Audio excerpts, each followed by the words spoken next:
Suatu hari ada sebuah pertemuan yang rutin diadakan 500 tahun sekali, yaitu pertemuan oleh para Buddha di kuil lain yang dipimpin langsung oleh Buddha Rulai. Diceritakan saat pertemuan sedang dimulai, ada salah satu murid Buddha Rulai yang tertidur. Ialah Chin Chance. Ia dihukum oleh Buddha Rulai untuk turun ke bumi dan berinkarnasi menjadi manusia. Di tempat lain, yaitu di bumi, sedang terjadi kekacauan.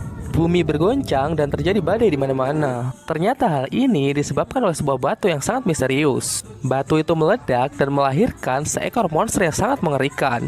Monster tersebut banyak melakukan kekacauan dan menyebabkan banyak korban jiwa yang jatuh. Mendengar hal tersebut, Raja Langit tidak diam. Dia kemudian memerintahkan salah satu dewa untuk meringkus si monster. Dewa itu adalah Tianfeng. Dia pergi dan akhirnya pertarungan pun pecah. Tianfeng berhasil memotong ekornya dan si monster berubah menjadi kera kecil yang sudah tak berdaya. Ketika ia hendak menghabisinya, tiba-tiba Dewi Kuan Im muncul. Jangan membunuhnya. Yang Mulia Dewi, hamba hanya menjalankan perintah Kaisar Langit. Dewi Kuan Im mengatakan bahwa si kera kecil nantinya akan berjodoh dengan Tianfeng. Tianfeng yang tidak terlalu paham dengan ucapan sang dewi menurutinya dan kembali ke kayangan. Kini kera kecil berhasil selamat dan ia kehilangan sifat keganasannya, menjadikannya ia kera kecil yang polos dan baik hati. Dalam petualangannya, ia bertemu dengan banyak kera-kera. Karena dianggap yang paling cerdas dan kuat, ia diangkat menjadi pemimpin dan berhasil menemukan sebuah tempat tinggal yang bernama Gunung Huako. Tak lama setelah dia menjadi pemimpin, dia menyaksikan ada rakyatnya yang mati. Memang setiap makhluk hidup pasti akan mati, namun dia tidak ingin hal itu. Dia akhirnya pergi dan mencari kekuatan yang bisa membuatnya hidup abadi. Di tempat lain, Dewa Tianfeng yang berjasa karena telah membasmi monster kini diangkat menjadi seorang panglima. Di tengah perayaannya, ia melihat seorang dewi yang sedang dikejar-kejar oleh panah berapi. Dewi itu lantas diselamatkan oleh seorang dewa yang bernama Wukang. Dewi itu bernama Chang'e. Karena kecantikannya, Tianfeng pun jatuh cinta pada pandangan pertama. Di tempat lain, kini kera kecil berhasil meninggalkan Gunung Huako dan memulai petualangannya untuk menemukan kekuatan abadi. Karena perjalanannya cukup lama, dia akhirnya terdampar di sebuah desa. Sialnya, dia tertangkap oleh seorang tukang sirkus. Karena melihat keunikan dari si kera kecil yang bisa bicara, si tukang sirkus ingin menjadikannya alat untuk mencari uang. Karena mendapatkan perlakuan yang kasar dari tukang sirkus, si kera kecil melarikan diri. Dalam pelariannya, sampailah dia di sebuah perguruan bela diri. Di sana, ia menemui seorang guru yang bernama Guru Bodhi. Kera kecil yang tertarik untuk belajar meminta Guru Bodhi untuk mengangkatnya sebagai murid. Namun, Guru Bodhi menolaknya. Ia berkata bahwa ia sudah bersumpah hanya akan mengangkat anak-anak dari dewa saja. Kera kecil yang malang tidak menyerah begitu saja. Ia menjalin pertemanan dengan siluman kerbau dan putri kipas. Kita kembali ke kayangan. Panglima Tianfeng yang benar-benar sudah dibutakan cinta nekat menemui Dewi Chang'e. Perasaan yang sudah tidak bisa ia bendung, ia utarakan. Chang'e menolaknya, dan ia malah berkata bahwa dia sudah jatuh cinta kepada Wukang. Panglima Tianfeng yang tidak bisa menerima hal itu terpaksa melanggar peraturan dengan menggunakan lorong waktu yang ada pada istana. Ia pergi di waktu di mana ia pertama kali bertemu dengan Chang'e, berharap ia dapat menciptakan kesan pertama yang baik kepada Chang'e agar Chang'e bisa jatuh cinta kepadanya. Tapi benar-benar sial. Ia dihukum karena ketahuan menggunakan lorong waktu tanpa izin. Dan tidak hanya itu, Chang'e tetap menyukai Wukang dan malah membenci Tianfeng. Kembali ke tempat si kera kecil. Dengan ketulusannya ingin belajar, akhirnya dia diterima sebagai murid dan ia diberi nama Sun Gokong. Tak lama setelah itu, Guru Bodhi menjelaskan bahwa ada suatu ilmu yang memungkinkan seseorang untuk tetap awet muda. Sun Gokong pun tertarik dan ingin belajar. Ia bertekad apapun resikonya, dia harus mempelajari ilmu tersebut. Akhirnya guru Bodhi mengajaknya ke suatu tempat di mana ia akan berlatih ilmu awet muda. Di sanalah ia bertemu dengan beruang raksasa yang terus melatihnya selama 50 tahun. Langit dan bumi pun bergoncang. Akhirnya Sun Gokong bisa mempelajari ilmu awet muda. Dan tidak hanya itu, dia juga mempelajari 72 sihir mengubah wujud. 50 tahun berlalu dan kini ia sudah kembali. Ia pun bernostalgia bersama kawan-kawan lamanya. Dia juga diberitahu bahwa siluman kerbau dan putri kipas berbuat tidak senonoh dan akhirnya diusir oleh guru Bodhi. Di tengah-tengah perbincangannya, guru Bodhi datang. Lantas ia memerintahkan Sun Gokong untuk meninggalkan perguruan dengan alasan di sini sudah tidak ada yang bisa ia pelajari. Ia juga menyuruh Sun Gokong untuk berjanji bahwa ia tidak boleh memberitahukan siapapun bahwa ia adalah gurunya. Karena telah disuruh pergi, kini Sun Gokong kembali ke Gunung Huako. Rakyatnya menceritakan bahwa mereka sering diganggu oleh siluman kerbau. Singkat cerita, Sun Gokong menemui si siluman kerbau. Dan ternyata siluman kerbau tersebut adalah temannya di waktu kecil. Mereka pun bernostalgia. Mereka pun saling ujuk kebolehan, di mana mereka mengubah wajah mereka masing-masing. Tak lama setelah itu, Putri Kipas pun datang. Ia mengamuk dan memporak-porandakan Gunung Huako. Putri Kipas yang sangat marah kepada siluman kerbau mengipasnya hingga terpental jauh. Padahal sebenarnya itu adalah Sun Gokong yang sedang menyamar. Benar-benar apes ya guys. Sun Gokong yang sudah terlempar jauh diseret prajurit dan dibawa ke neraka karena ia dianggap sebagai siluman kerbau. Siluman kerbau yang asli kini menyesal karena ia berpikir telah mencelakai Sun Gokong. Ia segera menyusul Sun Gokong ke neraka. Sun Gokong, siluman kerbau, dan Putri Kipas mengamuk di neraka. Mereka bertiga bahkan membakar buku catatan hidup dan mati. Mereka berpikir Raja Neraka telah bersikap semena-mena dengan menentukan kapan seseorang harus mati. Sedangkan Raja Neraka sendiri bisa terus hidup abadi. Nakal sekali kan guys Sun Gokong ini. Ajar! Sun Gokong, berikan itu! Atas dasar apa kau tentukan usia seluruh makhluk hidup di dunia ini? Sedangkan kau sendiri tidak bisa mati. Mau menang sendiri kau? Tidak bisa. Sekarang kita kembali ke kayangan. Panglima Tianfeng yang masih dibutakan cinta kepada Chang'e nekat pergi ke tempat Chang'e secara diam-diam. Perbuatan yang sangat tidak pantas ini diketahui oleh raja. Dia dihukum untuk menjalani 1000 macam siksaan cinta. Dari dulu memang begitulah cinta. Deritanya tiada akhir. Sekarang kita kembali ke Sun Gokong. Di bumi sedang terjadi kekacauan. Terjadi bencana di mana-mana. Sun Gokong mencari sumber masalah tersebut. Dia pergi ke istana Raja Naga. Di sana, ia akhirnya menemukan sumber masalah. Ternyata ini diakibatkan oleh jarum laut yang kini bergoyang-goyang. Karena Sun Gokong menganggap itu adalah sumber masalah, ia pun mencabut jarum laut itu ke darat. Tidak disangka-sangka, ternyata jarum laut itu menyukai Sun Gokong. Dan akhirnya Sun Gokong menjadikannya sebagai pusaka yang kini kita kenal dengan Toya Sakti. Raja Naga yang tidak suka hal ini melaporkan Sun Gokong ke Raja Langit dengan tuduhan tindak pencurian. Di saat yang bersamaan, Raja Neraka pun datang. Ia melaporkan Sun Gokong telah mengacaukan seisi neraka. Dengan kesalahan sebesar itu, Raja Langit pun murka.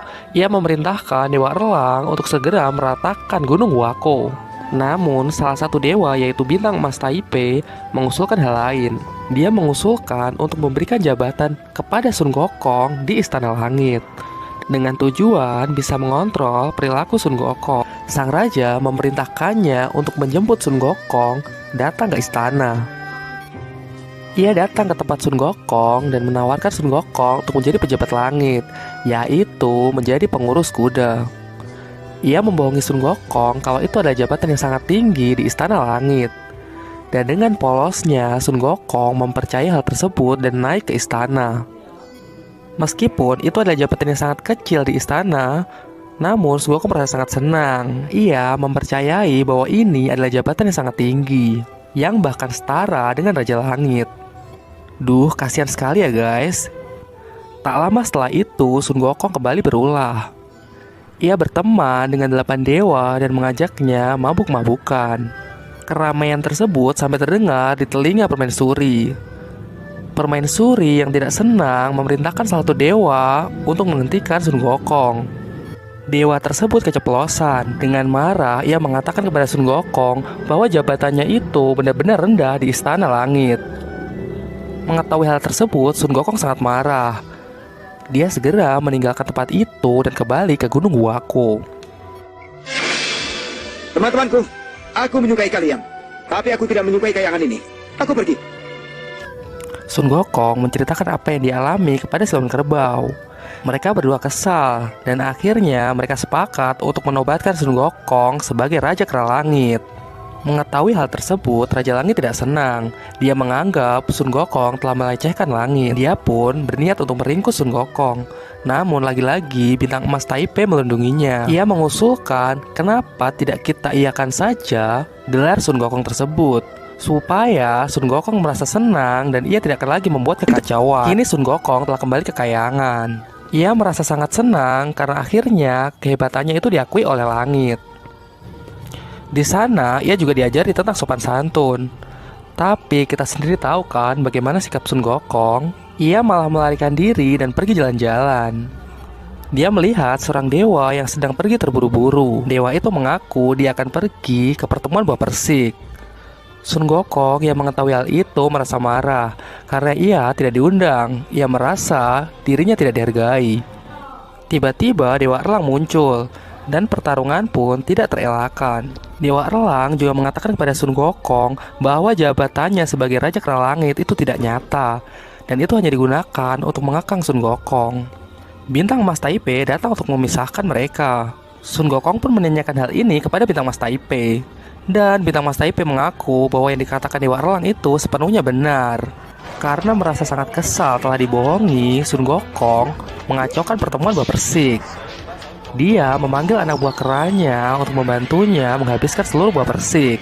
Setelah merasa puas, ia kembali ke Gunung Wako.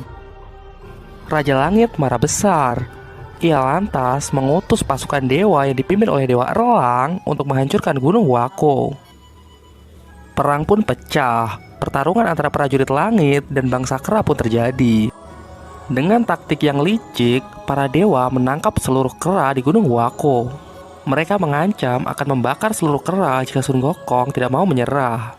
Dan tidak ada pilihan lain guys, Sun Gokong pun menyerah. Tiba waktunya Sun Gokong dijatuhi hukuman penggal. Namun hal itu sama sekali tidak berpengaruh pada Sun Gokong. Dikarenakan Sun Gokong sangat sakti dan dia kebal terhadap senjata apapun. Menanggapi hal ini, salah satu dewa mengusulkan untuk membakar Sun Gokong. Karena ia sangat yakin tungku apinya mampu menghancur leburkan Sun Gokong. Hukuman dijatuhkan dan Sun Gokong dimasukkan ke dalam tungku api selama 49 hari.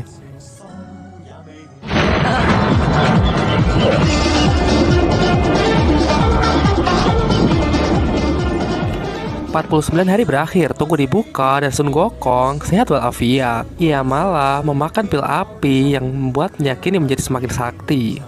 Dia langsung pergi ke tempat Raja Langit dan mengacaukan seluruh istana. Karena tak ada satupun dewa yang bisa mengalahkan Sun Gokong, akhirnya Buddha Rulai pun turun tangan.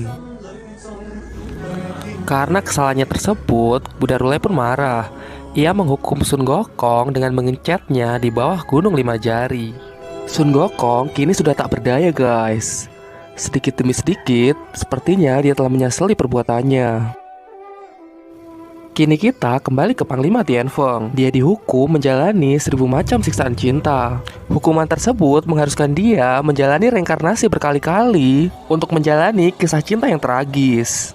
Dia pun merasa sangat tersiksa dengan hukuman ini. Dan pada suatu ketika, dia pun mengamuk di neraka ketika akan berinkarnasi lagi. Akibat dia memberontak dan berlarian ke sana kemari, tak sengaja dia pun terjatuh ke dalam reinkarnasi hewan. Hal ini mengakibatkan dia terlahir sebagai manusia setengah babi. Panglima Tianfeng yang kini berwujud manusia setengah babi sangat meresahkan warga.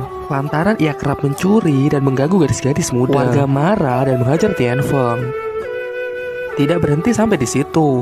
Dia ditangkap dan hendak dibakar hidup-hidup. Untunglah tiba-tiba Dewi Kuan Im muncul. Ia menolong Tianfeng dan mengembalikan kekuatannya. Ia pun memberitahu Tianfeng bahwa suatu hari nanti akan ada biksu yang menempuh perjalanan ke barat untuk mencari kitab suci.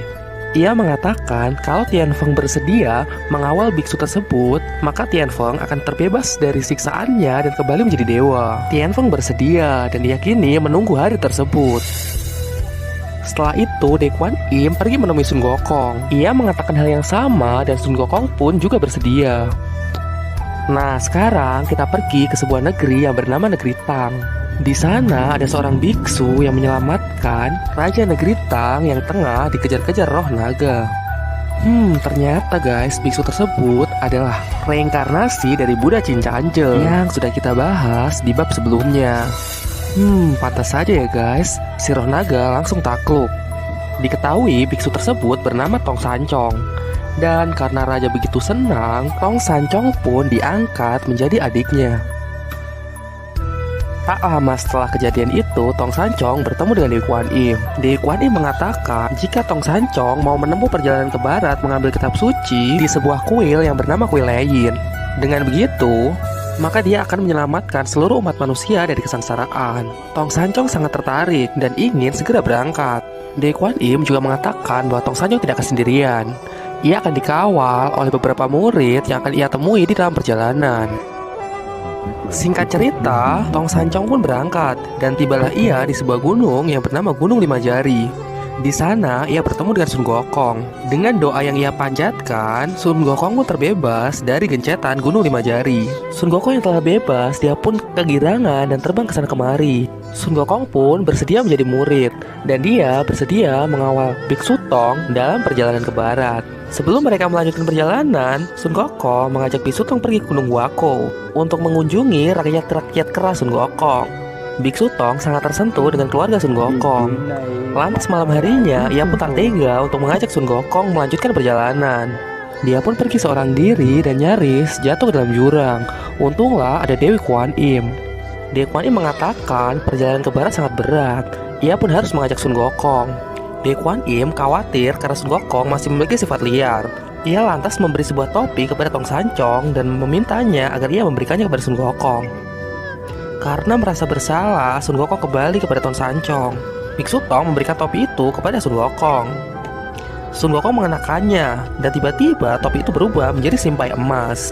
Kemudian Biksu Tong membaca mantra yang ia pelajari dari Dewi Kuan Im.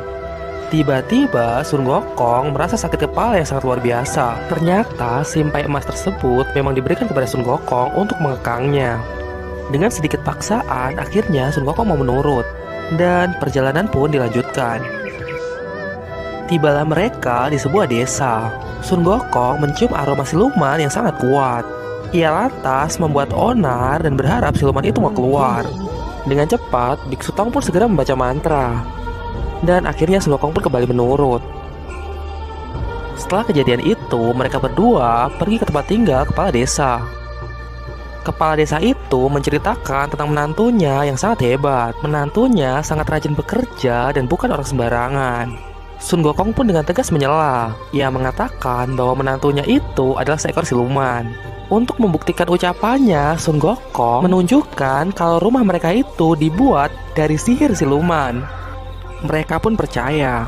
Mereka minta bantuan kepada Sun Gokong untuk menangkap siluman itu agar keluarganya bisa selamat. Dengan senang hati, Sun Gokong pun berangkat. Sesuai dengan dugaan kalian guys, siluman itu adalah Tianfeng. Mereka pun bertarung dengan tidak seimbang. Siluman itu kalah telak. Dia dipukul sampai kembali ke wujud semula. Namun siluman berhasil kabur. Ia pulang dan pergi menemui istrinya. Melihat suaminya pulang dengan wajah yang mengerikan, dia kaget dan meninggal seketika. Melihat hal tersebut, siluman itu pun menyesal dan menyerahkan diri. Mengetahui putrinya tewas, kepala desa sangat marah dan ia hendak membunuh siluman itu. Tiba-tiba Dewi Kuan Im muncul. Karena siluman itu menyesal, Dewi Kuan Im pun mengampuninya. Dia juga memberikan tugas agar siluman itu mau menemani Biksu Tong ke barat mengambil kitab suci. Siluman itu bersedia, dan mulai sekarang kita kenal siluman itu dengan sebutan Cupatkai. Perjalanan dilanjutkan, Dan kini mereka bertiga tiba di sebuah sungai. Sungai itu bernama Sungai Pasir Hanyut. Karena dipercaya terdapat siluman di dasar sungai, warga setempat tidak ada yang berani melintasi sungai tersebut. Dengan sebuah perahu, mereka bertiga pun nekat melintasi sungai. Hal aneh pun mulai terjadi. Dayung mereka patah dan perahu mereka pun tenggelam. Biksu Tong pun ikut tenggelam ke dasar sungai. Mereka pun tak mampu berbuat apa-apa. Nyali Cupatka yang kecil dan Sun Gokong yang tidak bisa berenang. Namun Gokong tidak menyerah begitu saja. Dia pergi ke Istana Naga dan meminjam mutiara pembelah air. Di sisi lain, Biksu Tong yang telah tertangkap oleh siluman sungai mendengarkan cerita dari siluman sungai. Ternyata siluman sungai tersebut awalnya adalah seorang dewa yang melakukan kesalahan sehingga dia dihukum turun ke bumi. Karena tak kuasa menahan hukuman, ia lantas pergi ke dasar sungai dan berusaha menyelamatkan diri. Dengan kecerdasan Biksu Tong, lantas ia bisa menyadarkan sang siluman sungai. Sun Gokong telah kembali dan dia membawa mutiara pembelah air. Ia berhasil membelah sungai dan bergegas menyelamatkan gurunya. Singkat cerita, mereka pun berhasil menyelamatkan gurunya dan menangkap dua siluman itu. Setelah itu, Dekwani muncul. Ia mengatakan kepada mereka bahwa Wuching akan diampuni jika dia mau menjadi murid Biksu Tong dan mengawalnya dalam perjalanan ke barat. Begitu juga dengan teman siluman itu. Jika dia mau menemani Biksu Tong menjadi kuda putih, maka dia akan diampuni. Mereka pun bersedia dan sekarang murid Biksu Tong sudah lengkap.